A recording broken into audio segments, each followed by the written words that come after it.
নমস্কার বন্ধুরা, কেমন আছেন? আমি আজকেরও আবার আপনাদের সামনে চলে আসলাম। আর সকাল সকাল যে কাজ সেগুলো করে স্নান করে পুজো দিয়ে রান্নাবান্না সেরে ঋতুকে স্নান করে স্কুলে পাঠিয়ে দিলাম।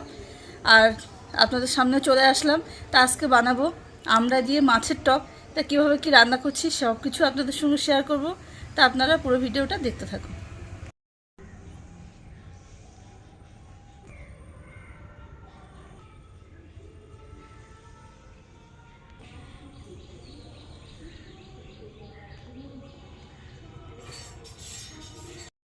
আমি তো চলে এসেছি রান্নাঘরে। আর আজকে এই তেলাপিয়া মাছগুলো দিয়েই টক করব। তাই এখানে তেলাপিয়া মাছগুলো কেটে নিয়েছি আর সঙ্গে নিয়ে নিয়েছি এই যে কুমড়ো দিয়ে আর তেলাপিয়া মাছের টক করব। আর টকের জন্য আমি নিয়েছি এখানে দেশি আমড়া। আর এই দেশি আমড়া দিয়েই টকটা বানাবো। তা কী করে কী বানাচ্ছি সেটা আপনারা দেখতে থাকুন। দেখুন, কুমড়োটা তো আমি কেটে নিয়েছি। আর কুমড়োগুলোকে এইভাবে কেটে নিয়েছি, খুব মোটা করিনি আর খুব হালকা করে রাখি, পাতলা করিনি, এইভাবে কেটে নিয়েছি। আর এবার মাছগুলো তো ভেজে নেব।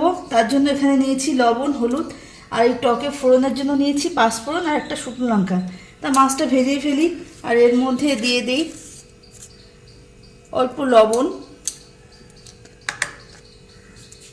আর তার সঙ্গে দেব অল্প হলুদ। তা লবণ হলুদ মাখিয়ে মাছটা মাখিয়ে নেবো, নিয়ে তারপরে মাছটা ভেজে নেব।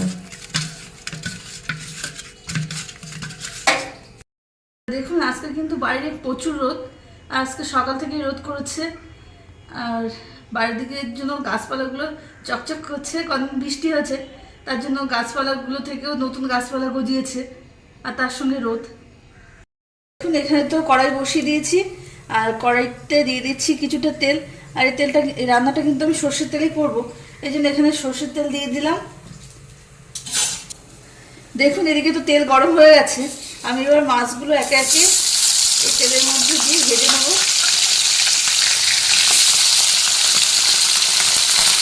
আর মাছ ভাজা ক্ষেত্রে আরেকটা জিনিস কিন্তু দেখাই। এদিকে যে টক করবো আমড়া দিয়ে, আমড়াটাও আমি এক সাইডে সিদ্ধ করার জন্য বসিয়ে দিয়েছি। আর সিদ্ধ হয়ে গেলে এই আমড়াটা কষিয়ে আমি টকের মধ্যে দেবো। দেখুন, মাছটা তো লাল লাল করে ভাজা হয়ে গেছে। আর মাছটা একটা বাড়িতে তুলে নেব। আর তার সঙ্গে এদিকে তো বসিয়ে দিয়েছিলাম আমড়ার সিদ্ধটা। মাছটা ভেজে যে একটা বাটিতে তুলে নিয়েছি। আর এদিকে বসিয়ে দিয়েছিলাম আমড়া সিদ্ধ। আমড়াটাও সিদ্ধ হয়ে গেছে। মাছ ভাজার পরে কড়াইতে কিছুটা তেল আছে, এই তেলেই আমি টকটা করব। তাই এখানে দিয়ে দিচ্ছি পাঁচফোড়ন আর গোটা শুকনো লঙ্কাটা। তাই এটা একটু নাড়াচাড়া দিয়ে ভাজা ভাজা করে নেব। আর এর মধ্যে দিয়ে দেবো যে পিস পিস করে কুমড়োটা রেখেছি, সেই কুমড়োগুলো এর মধ্যে দিয়ে দিচ্ছি। তবে কুমড়োটা এখানে কিন্তু আমি কম দিয়েছি, কারণ টক জিনিসটা তো এক গাদা খায় না, অল্প অল্প খায়।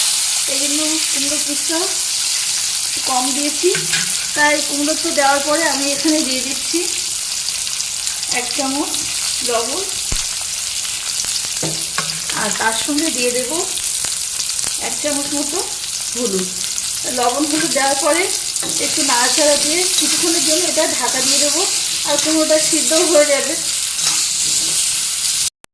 তো কুমড়োগুলো তো লাল লাল করে ভাজা হয়ে গেছে।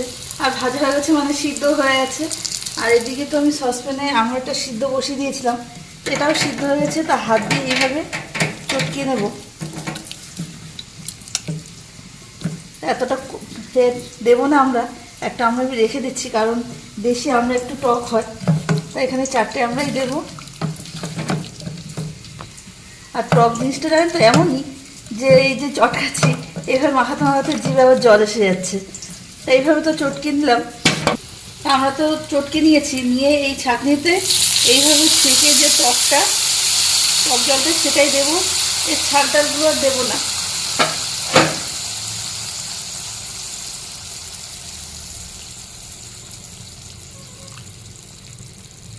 আমি তো টকের জলটা দিয়ে দিলাম, টক জলটা। তো এবার এটা ফুটে উঠুক, তারপরে মাছগুলো দেবো। আর ফুটে ওঠার পরে আপনারা একটু লবণটা দেখে নেবেন, যেরকম লবণ লাগবে সেরকম আন্দাজ মতো লবণ দেবেন। আর মাছ দেওয়ার পরে সামান্য একটু চিনি দিয়ে তরকারিটা নামিয়ে দেবো। দেখুন, তরকারিটা এদিকে টকবক করে ফুটছে। আর আমি মাছগুলো দিয়ে একটু কিছুক্ষণ ফুটিয়ে নেবো, কারণ মাছগুলো তো একটু কড়া করে ভাজা আছে। আর একটু কিছুক্ষণ ফুটলে তখন মাছের ভিতরেও টকটা ঢুকে যাবে। আর মাছের যে ফ্লেভারটা সেটাও টকের মধ্যে চলে আসবে। তাতে খেতেও ভালো লাগবে। তা কিছুক্ষণ একটু ফুটুক, তারপরে লাস্টে চিনিটা দিচ্ছি। এদিকে তো মাছটা দেওয়ার পরে 5-6 মিনিট ফুটে গেছে, আর এর মধ্যে আমি দিয়ে দিচ্ছি সামান্য একটু চিনি। আপনারা যারা মিষ্টি খান না তারা চিনি না দিতে পারেন, কিন্তু মিষ্টিটা দিলে কি হয় যে একটু তরকারিটা ব্যালেন্স আসে, টক মিষ্টি লাগে। আর এখানে যে আমড়াটা তুলে রেখেছিলাম সেই আমড়াটাও আমি এর মধ্যে দিয়ে দিয়েছি। কারো যদি টকটা একটু কম মনে হয় তারা এই আমড়াটা একটু মাখিয়ে আবার খেতে পারবে। তো জানেন তো এই কাঁচা আমড়ার টক বা কাঁচা তেঁতুলের টকের কালারটা কিন্তু আবার সুন্দর আসে, আর খেতেও ভালো লাগে। তো চিনি দেওয়ার পর তরকারিটা হয়ে গেছে, আমি একটা গামলায় নামিয়ে নিয়েছি।